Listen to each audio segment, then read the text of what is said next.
Jeff here at EZGO You can see we've installed another Epoch 105Ah lithium iron phosphate into an EZGO TXT model. Used to have 6 8-volt batteries.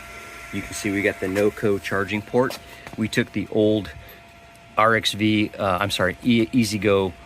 charging door. We just shaved it, put the NoCo GCP into there.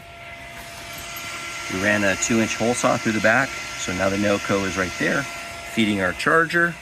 We have our 12-volt DC converter sitting right there, and then you can see we've got just the positive and negative leads there, and real straightforward. I do like the remote on-off switch that we've put underneath the cup holder and the stated charge meter.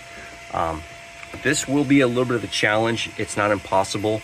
The cup holders will have to be shaved inside to not bump into the on-off switch.